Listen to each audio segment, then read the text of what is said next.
کہ ویسے تو اللہ تبارک و تعالی نے اس رمضان کے اندر بنیادی طور پر 2 عبادتیں ہیں ایسی جو اور دنوں میں فرض نہیں تھیں یا سنت نہیں تھی، اس زمانے میں ہے۔ ایک روزہ عام دنوں میں فرض نہیں تھا، مہینے کے اندر فرض کر دیا۔ اسی طرح تراویح عام دنوں میں نہیں تھی، اس میں پڑھنا سنت مؤکدہ قرار دے دیا گیا کہ سنت مؤکدہ ہے کہ تراویح پڑھو۔ بظاہر تو یہ 2 چیزیں ہیں، لیکن اصل مقصود یہ ہے کہ اس مہینے کے اندر ان 2 کاموں کے علاوہ آدمی جتنا ہو سکے اپنے آپ کو دوسرے مشاغل سے فارغ کر کے اللہ تبارک و تعالیٰ کی عبادت کی طرف متوجہ ہو۔ اور دنوں کے اندر صبح سے شام تک ہم مختلف مشاغل میں مبتلا رہتے ہیں، یہ 1 مہینہ اللہ کے لیے اپنے آپ کو فارغ کرنے کی کوشش کرو کہ اپنی دوسری مصروفیات کم کرو، اور جو حقیقی عبادت کے کام ہے جس کے لیے تم دنیا میں بھیجے گئے تھے، جو تمہاری پیدائش کا مقصد تھا، اس کی طرف اپنی توجہ زیادہ بڑھاؤ۔ لہذا اس میں روزے اور تراویح کے علاوہ آدمی اس بات کا اہتمام کرے کہ تلاوت قرآن کریم کی تلاوت عام دنوں کے اندر اتنے کرنے کا موقع نہیں ملتا، جتنا ہو سکے قرآن کریم کی تلاوت زیادہ سے زیادہ کی جائے۔ یہ نبی کریم صلی اللہ علیہ وسلم کی سنت بھی ہے، اور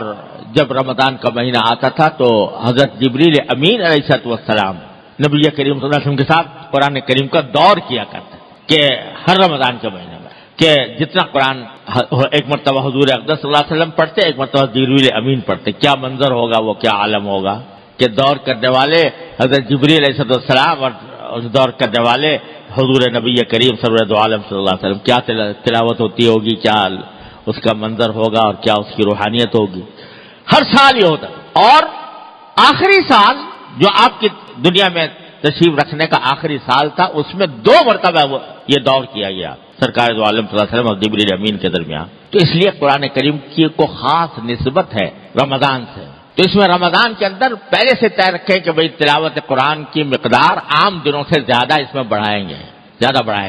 اور بھائی تلاوت تو ہے ہی، ساتھ ساتھ اگر اس کے بھی اہتمام کیا جائے کچھ وقت نکال کر، اگر پہلے کبھی موقع نہیں ملا ہے تو قرآن کریم کا ترجمہ، اس کی تفسیر کسی مستند تفسیر کے ذریعے کی مدد سے اس کو پڑھنے کا بھی اہتمام کیا جائے۔ تو تلاوت، پھر چلتے پھرتے ذکر، اور بعض وہ عبادتیں، نفلی عبادتیں جو عام دنوں میں ادا کرنے کی توفیق نہیں ہوتی،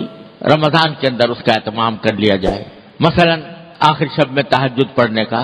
عام دنوں میں اگر موقع نہیں ملتا، یہ توفیق نہیں ہوتی، تو سحری کے لیے تو انسان اٹھتا ہی ہے، اس سے کچھ پہلے اٹھ جائے اور کچھ رکعتیں تہجد کی پڑھ لے، 8 رکعتیں، 6 پڑھ لے، 8 پڑھ لے، اچھا ہے کہ 8 پڑھ لے۔ عام دنوں کے اندر تراویح کے بعد، مغرب کی نماز کے بعد 6 رکعتیں مسنون ہیں، یعنی نفلی عبادت نہیں عام دنوں میں موقع ملتا، اب پڑھ لے۔ اشراق کے بعد جو رکعتیں، 2 رکعتیں یا 4 رکعتیں، یہ عام دنوں میں موقع نہیں ملتا، اس میں پڑھ لے۔ اور چلتے پھرتے ذکر، فضولیات سے اجتناب، فضول کام سے، فضول محفلیں جمی ہوئی ہیں، باتیں ہو رہی ہیں، گپ شپ ہو رہی ہے، اس سے اپنے آپ کو بچائیں، اور زیادہ سے زیادہ وقت اللہ تبارک و تعالیٰ کے ذکر میں، اللہ تعالیٰ کی یاد میں، اللہ تعالیٰ کی عبادت میں گزارنے کی کوشش کریں۔ اور بھائی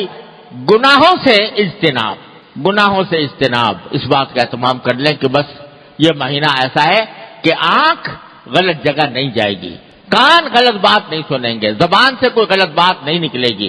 زبان سے جھوٹ، غیبت، اس سے بچنے کا اہتمام۔ دوسرے حدیث میں رسول کریم صلی اللہ علیہ وسلم نے فرمایا کہ یہ مہینہ مواسات کا مہینہ ہے، یعنی کہ غمخواری کا مہینہ، ایک دوسرے کی ہمدردی کا مہینہ ہے، لہذا اپنی ذات سے کسی کو کوئی تکلیف نہ پہنچے، اپنی ذات سے، زبان سے، قلم سے، ہاتھوں سے،